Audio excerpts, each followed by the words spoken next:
নমস্কার। আজকে নিয়ে আসলাম সম্পূর্ণ নিরামিষভাবে তৈরি নারকেল কাঁচকলার যুগলবন্দি কোফতা কারি।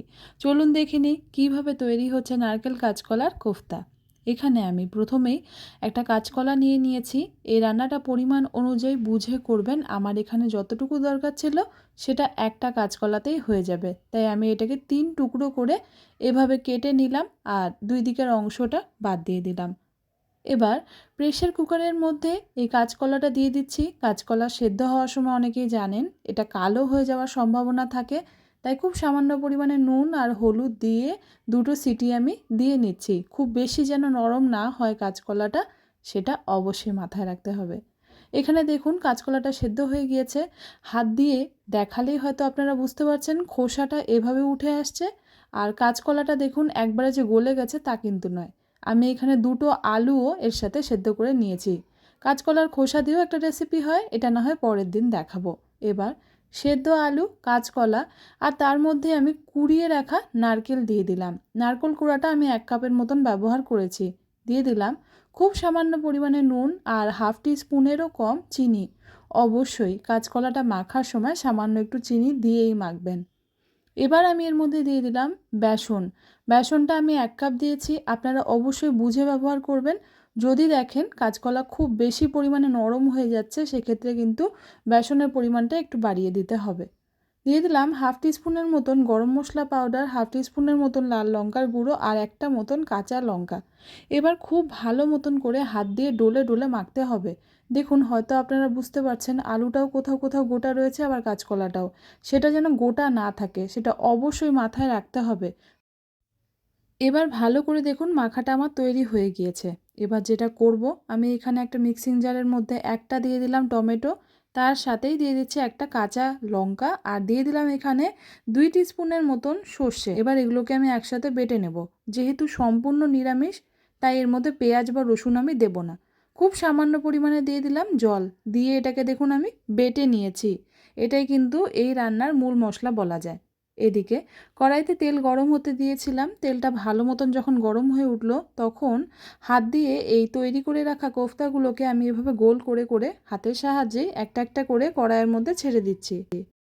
অবশ্যই একটু জায়গা রেখে রেখে তবেই কিন্তু একটা আরেকটাকে ছাড়বেন। প্রথম দিকে বেশি গায়ে গায়ে লাগিয়ে দিলে পরে কিন্তু উল্টানো মুশকিল হয়ে যাবে। আমি এভাবে গোল করেই দিলাম, আপনারা চাইলে কিন্তু চ্যাপ্টাভাবেও দিতে পারেন। তো এগুলো সব দেখুন আমি এক এক করে কোফতাগুলোকে এখানে ছেড়ে দিয়েছি। এবার একটু উল্টে পাল্টে আপনাদেরকে দেখাই এটা কত সুন্দরভাবে, দেখুন এতটুকুও কিন্তু কড়াইয়ের গায়ে লেগে যাচ্ছে না, আর তেমনই সুন্দর এক পিঠের রং চলে এসছে। অবশ্যই করে মনে রাখবেন এক পিঠ হবে, তারপর কিন্তু আমরা আরেক পিঠ উল্টাবো। যখন এত সুন্দর রং চলে আসবে তখনই কিন্তু এক এক করে এগুলোকে উল্টে পাল্টে দেবেন, নইলে কিন্তু ভেতরটা কাঁচা থেকে যাবে। আর যেহেতু কাঁচা কলা এবং বেসন দুটোই রয়েছে, তাই একদম কাঁচা থেকে যাওয়ার সম্ভাবনাটা থাকলে পরে খেতে কিন্তু একদমই ভালো লাগবে না। এভাবে সবগুলোকে আমরা এক এক করে ভালো মতন উল্টে পাল্টে নিলাম।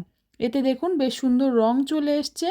এটা বেশ ভাজা ভাজা হয়ে গিয়েছে, বোঝাই যাচ্ছে। তবে আরেকটু যখন লালচে রং আসবে, যেমন চলে আসলো এই রংটা, এবার কিন্তু সবগুলোকে আমরা উঠিয়ে নিলাম। এবার আমি এই তেলের মধ্যেই শাহি জিরা ফোড়ন দিয়ে দিলাম 1 টিস্পুনের মতন, তার সাথেই একটা শুকনো লঙ্কা দিলাম। দিয়ে দিচ্ছি এখানে একটা মতন তেজপাতা, আর গোটা গরম মশলার মধ্যে দিচ্ছি একটা এলাচ, দুটো মতন লবঙ্গ আর দুটো দারচিনি ছোটো টুকরো। এবার এর মধ্যে বেটে রাখা টমেটোর পেস্টটা আমি দিয়ে দিলাম। টমেটোর পেস্টটাকে এবার আমরা একটু ভালো মতন কষিয়ে নেব। খুব সামান্য পরিমাণে দিচ্ছি নুন এবং তার সাথে সাথেই হলুদ গুঁড়ো দিলাম এখানে 1 টিস্পুন মতন। বাকি যত ধরনের মশলা রয়েছে সেগুলো এখন দিয়ে দিচ্ছি। আমি এখানে জিরা পাউডার ব্যবহার করছি 1 টেবিল স্পুনের মতন। তার সাথে এখানে আমি ধনিয়া পাউডারও দিয়ে দেবো 1.5 টেবিল চামচের মতন। ধনিয়া পাউডার আর জিরা পাউডার এই দুটো জিনিস কিন্তু এই রান্নার একটা মূল উপকরণ বলাই যায়। আমি এখানে সামান্য একটু বেশি করেই ধনিয়া পাউডারটা দিলাম, আর তার সাথে কাশ্মীরি লাল লঙ্কার গুঁড়োও দিয়ে দিলাম এখানে 1 টেবিল স্পুনের মতন। এবার ভালো করে মশলাগুলোকে আমরা এক এক করে কষিয়ে নেব। যত সুন্দর এটা কষানো হবে ততই ভালো কিন্তু এর রঙটা আসতে থাকবে। অবশ্যই মনে রাখবেন কোফতা কিন্তু একটু সময় নিয়ে তৈরি করাই ভালো, এতে কোফতার স্বাদ অনেক গুণে বেড়ে যায়। দেখুন মশলাটা বেশ সুন্দর শুকিয়ে গিয়েছে, আর ওপর থেকে তেলটাও কিন্তু ভেসে এসছে। এবার যেটা করব, আমরা এক এক করে এবার কোফতাগুলোকে দিয়ে দেব। আপনারা হয়তো ভাবছেন আমি কেন এর মধ্যে এখনও জল দিইনি। জলটা আমরা পরে দেব। নিরামিষ কোফতা যখনই তৈরি করবেন তখন চেষ্টা করবেন মশলার সাথে শুকনোভাবে আগে কোফতাগুলোকে কষিয়ে নেওয়ার, এরপরই কিন্তু জলটা দেওয়া ভালো। এখানে দেখুন আমি একটা একটা করে এপিট ওপিট মিশিয়ে দিচ্ছি, যাতে এই মশলার সাথে কোফতাগুলো খুব ভালো মতন মিলে যেতে পারে। 2-3 মিনিট সময় নিয়ে এবার আমি কোফতাগুলোকে একটু ভালো মতন কষিয়েও নেব। এবার দেখুন যখন মশলাগুলো একদমই কষে গিয়েছে কোফতার সাথে, তখন আমি এর মধ্যে জল দিলাম। জলটা খুব বেশি পরিমাণে দিচ্ছি না, কোফতায় খুব বেশি ঝোল হয়ে গেলে কিন্তু খেতে ভালো লাগে না। তাই আমি এখানে 1 কাপের একটু বেশি জল দিলাম। দিয়ে আবারও কোফতাগুলোকে একটু উল্টে পাল্টে নিচ্ছি। এবার ঝোলটা যখন একটু ফুটে আসলো তখন আমি এর মধ্যে গরম মশলা গুঁড়ো দিয়ে দিলাম, মানে গরম মশলা পাউডার দিয়ে দিলাম 1 টিস্পুন। আর তার সাথে কুড়িয়ে রাখা নারকেল দিয়ে দিচ্ছি এখানে সামান্য কিছুটা।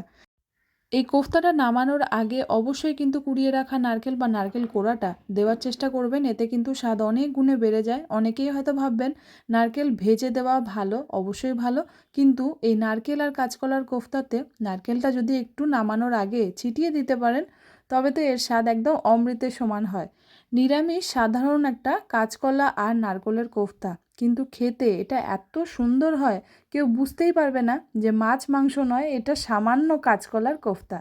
এতটাই সুস্বাদু এই রেসিপি, আশা করি আপনাদের ভালো লাগবে বন্ধুরা। গরম গরম ভাতের সাথে এই কোফতা মেখে খাওয়ার মজা কিন্তু সত্যিই আলাদা। আশা করি রেসিপিটা ভালো লাগলো। ভালো লাগলে বন্ধুরা একটা লাইক করতে হবে, তার সাথে সাথে আমার চ্যানেলটাকে অবশ্যই করে একবার সাবস্ক্রাইব করে দিতে হবে।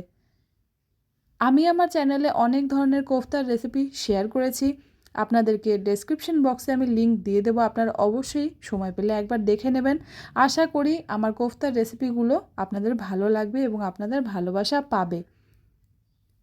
আবারও সকলের কাছে অনুরোধ করছি বন্ধুরা, অবশ্যই করে আমার চ্যানেলটাকে একবার সাবস্ক্রাইব করে দেবেন। তার সাথে সাথে ডান দিকে থাকা বেল আইকন প্রেস করার পর অল বাটন প্রেস করতে একদমই ভুললে চলবে না। আজকে নিচ্ছি বিদায় বন্ধুরা, ফিরে আসবো নতুন কোনো রেসিপি নিয়ে। ততদিন পর্যন্ত সবাই সুস্থ থাকবেন, ভালো থাকবেন। আর যদি নতুন কোনো রেসিপি জানার ইচ্ছে থাকে তবে অবশ্যই কমেন্টসের মাধ্যমে আমাকে জানাতে একদমই ভুললে চলবে না। ধন্যবাদ।